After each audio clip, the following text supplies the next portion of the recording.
jurusan Teknik Komputer Jaringan di SMKN 1 Cikarang Utara. Sebelumnya, perkenalkan nama saya Zabrina Putri Syahri. Nama saya Amar Alfonzi. Nama saya Maulana Imam Prawira. Pendahuluan latar belakang sensor IoT Internet of Things adalah perangkat yang digunakan untuk mendeteksi dan mengumpulkan data dari lingkungan fisik sekitarnya, kemudian mengirimkannya ke sistem lain melalui jaringan internet. Sensor ini memainkan peran penting dalam ekosistem IoT karena memungkinkan berbagai perangkat saling terhubung dan berbagi informasi secara real-time. Jenis-jenis sensor IoT sangat beragam, seperti sensor suhu, kelembaban, cahaya gerak, dan tekanan yang digunakan sesuai kebutuhan aplikasi. Teknologi ini banyak diterapkan di berbagai bidang seperti pertanian, industri, kesehatan, dan smart home.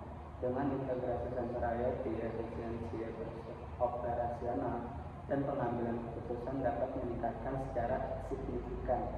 Sensor IoT adalah perangkat yang berfungsi untuk menangkap data fisik dari lingkungan sekitar. Data yang ditangkap bisa berupa suhu, kelembaban, cahaya, gerakan, dan lain. Sensor kemudian mengubah data tersebut menjadi sinyal digital. Sinyal ini akan dikirim melalui jaringan agar bisa diproses lebih lanjut.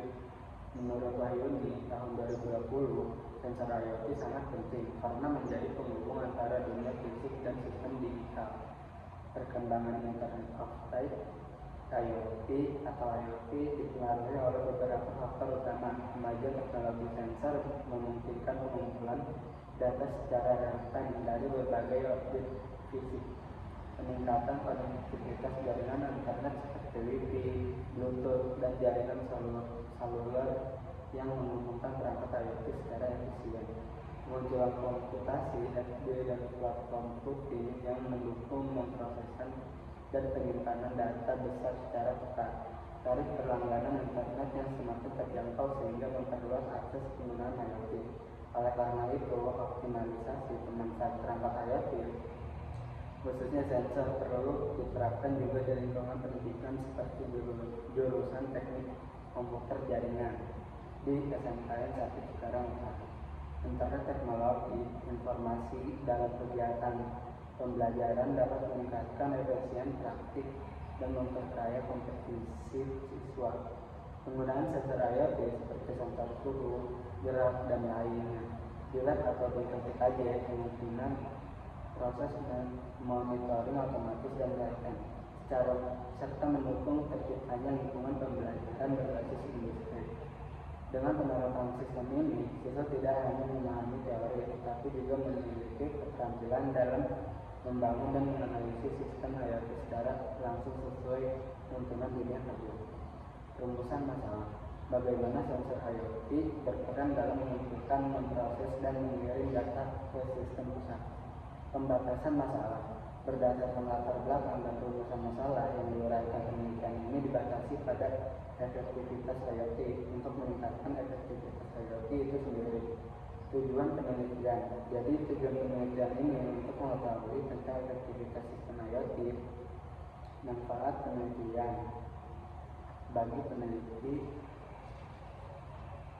Penelitian ini diharapkan dapat menambah pengetahuan dan portofolio peneliti. Bagi peserta didik, penelitian ini diharapkan menambah pengalaman peserta didik dalam memahami efektivitas sensor IoT. Bagi guru, penelitian ini diharapkan memberikan masukan dalam pengembangan materi pembelajaran. Bagi sekolah, hasil penelitian ini diharapkan dapat menjadi pertimbangan dalam upaya meningkatkan mutu pembelajaran. Landasan teori Internet of Things IoT. Internet of Things atau dikenal juga dengan singkatan IoT merupakan sebuah konsep yang bertujuan untuk memperluas manfaat dari konektivitas internet yang tersambung secara terus-menerus.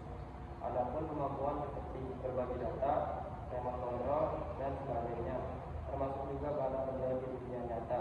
Contohnya bahan pangan, elektronik, koleksi, peralatan apa saja, termasuk benda hidup yang semuanya tersambung ke jaringan lokal dan global melalui sensor yang tertanam dan selalu aktif. Internet of Things (IoT) adalah sebuah konsep skenario di mana suatu objek yang memiliki kemampuan untuk mentransfer data melalui jaringan tanpa memerlukan interaksi manusia ke manusia atau manusia ke komputer. Meskipun konsep ini kurang populer hingga tahun 1999, namun IoT telah dikembangkan selama beberapa dekade. Alat internet pertama misalnya adalah mesin jok di Carnegie Mellon University. Di awal 1980-an, para programmer dapat terhubung ke mesin melalui internet, memeriksa status mesin, dan menentukan apakah ada atau tidak minuman dingin yang menunggu mereka, tanpa harus pergi ke mesin tersebut. Istilah IoT, Internet of Things, mulai dikenal tahun 1999, yang saat itu disebutkan pertama kalinya dalam sebuah presentasi oleh Kevin Ashton, co-founder and executive director of the Auto ID Center Unit. Dengan semakin berkembangnya infrastruktur internet, maka kita menuju babak berikutnya, di mana bukan hanya smartphone atau komputer saja yang dapat terkoneksi dengan internet, namun berbagai macam benda nyata akan terkoneksi dengan internet. Sebagai contohnya dapat berupa produksi mobil, peralatan elektronik, peralatan yang dapat digunakan manusia, dan termasuk benda nyata apa saja yang semuanya tersambung ke jaringan lokal dan global menggunakan sensor dan atau aktuator yang tertanam. Ciri-ciri Internet of Things (IoT). Konektivitas. IoT bergantung pada kemampuan perangkat untuk terhubung ke jaringan internet, baik melalui Wi-Fi, jaringan seluler, atau teknologi nirkabel lainnya. Interoperabilitas. Perangkat IoT harus mampu berkomunikasi dan bertukar data dengan perangkat lain, meskipun dan berbagai vendor atau platform, sehingga membentuk ekosistem yang saling terhubung. Skabilitas. IoT harus dapat diatur dan dikembangkan dengan mudah untuk mengakomodasi jumlah perangkat yang terus bertambah dan skala kecil seperti smartphone, smart home, hingga skala besar seperti industri. Pemrosesan data real time. Data yang dikumpulkan oleh perangkat IoT harus dapat diproses dan dianalisis secara real time untuk pengambilan keputusan yang cepat dan efisien. Sistem Internet of Things (IoT). Jaringan perangkat fisik yang terhubung melalui internet dan dapat saling berkomunikasi serta pertukaran data secara otomatis.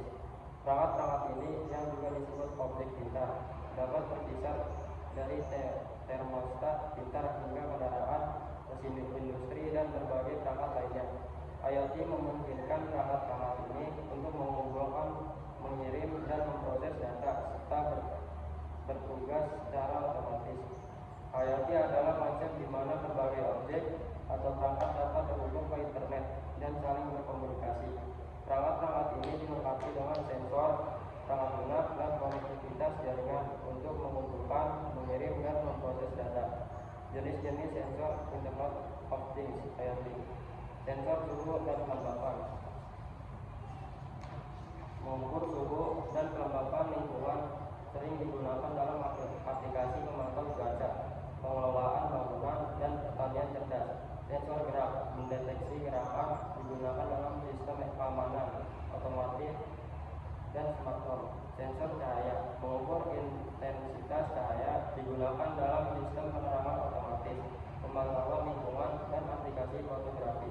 Sensor tekanan mengukur tekanan digunakan dalam sistem pengukuran tekanan udara, pengukuran aliran cairan, dan sensor tekanan pada ban.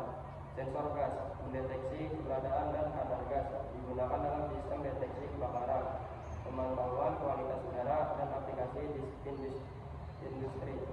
Sensor suara mengukur tingkat kebisingan atau mendeteksi jenis suara tertentu digunakan dalam sistem keamanan, pemantauan kebisingan, dan aplikasi multimedia. Sensor getaran mendeteksi getaran atau perubahan pada benda digunakan dalam pemantauan kondisi mesin, sistem keamanan, dan aplikasi seismik. Sensor jarak mengukur jarak antara sensor dengan objek, digunakan dalam sistem parkir cerdas, sistem navigasi, dan aplikasi robotik. Manfaat Internet of Things. 1. Efisiensi dan produktivitas. Otomatisasi. IoT merupakan otomatisasi proses seperti pengendalian perangkat rumah tangga melalui smart home atau sistem irigasi otomatis di pertanian. Penghemat energi. Dengan perangkat IoT, energi dapat dikelola dengan lebih efisien, seperti sensor yang mengontrol lampu atau pendingin ruangan berdasarkan kebutuhan. Peningkatan kualitas. IoT memungkinkan pemantauan kualitas produk secara lebih akurat, memastikan produk akhir memenuhi standar yang diharapkan. 2. Kemudahan dan kenyamanan. Smart home. IoT memungkinkan perangkat rumah tangga dikendalikan secara otomatis, memberikan kemudahan dan kenyamanan bagi penghuni rumah. Smart city. IoT digunakan untuk meningkatkan efisiensi transportasi, seperti sistem parkir otomatis atau pemantauan lalu lintas. 3. Peningkatan keamanan. Smart security. IoT digunakan untuk meningkatkan keamanan, seperti CCTV atau sistem keamanan rumah yang terintegrasi. Pemantauan lingkungan. IoT memungkinkan pemantauan kondisi lingkungan, seperti kualitas udara atau sistem peringatan dini bencana alam. Bab 3. Metode penelitian. Waktu dan tempat penelitian. Waktu untuk melakukan penelitian yaitu dari bulan Mei sampai dengan bulan Juni 2025. Adapun tempat dalam penelitian ini yaitu di bengkel TKJ SMKN 1 Cikarang Utara. Desain penelitian. Pada penelitian ini, penulis menggunakan metode kualitatif dengan mendeskripsikan dan menganalisis fenomena yang berkaitan dengan penerapan teknologi Internet of Things di bengkel TKJ SMKN 1 Cikarang Utara. Fokus penelitian meliputi sikap, aktivitas, serta pengalaman individu maupun kelompok dalam menggunakan sistem IoT berbasis software. Penelitian kualitatif ini menggunakan pendekatan eksploratif yang bersifat luas, namun tetap diharapkan untuk memperoleh landasan pemahaman yang kuat terkait penerapan teknologi tersebut. Objek penelitian. Objek dalam penelitian ini dipilih secara purposif, yaitu sistem Internet of Things berbasis perangkat lunak yang diterapkan di bengkel TKJ SMKN 1 Cikarang Utara, khususnya dalam pemanfaatan komputer dan jaringan sebagai media simulasi dan monitoring. Teknik pengambilan data. Teknik yang digunakan dalam penelitian ini adalah observasi langsung terhadap penggunaan sistem IoT berbasis software di bengkel TKJ, yang kemudian dianalisis untuk mengetahui fungsinya dalam kegiatan belajar. Instrumen pengumpulan data. Instrumen pengumpulan data dalam penelitian ini menggunakan lembar observasi untuk mencatat hasil pengamatan. Observasi merupakan teknik pengumpulan data di mana peneliti melakukan pengamatan secara langsung terhadap objek penelitian untuk melihat lebih dekat kegiatan yang berlangsung. Observasi yang dilakukan dalam penelitian ini adalah observasi non-partisipan karena peneliti tidak terlibat langsung dalam aktivitas, melainkan hanya mengamati sistem IoT berbasis software yang digunakan di bengkel TKJ SMKN 1 Cikarang Utara. Sekian, itu saja presentasi mengenai laporan hasil penelitian kelompok kami. Wassalamualaikum warahmatullahi wabarakatuh.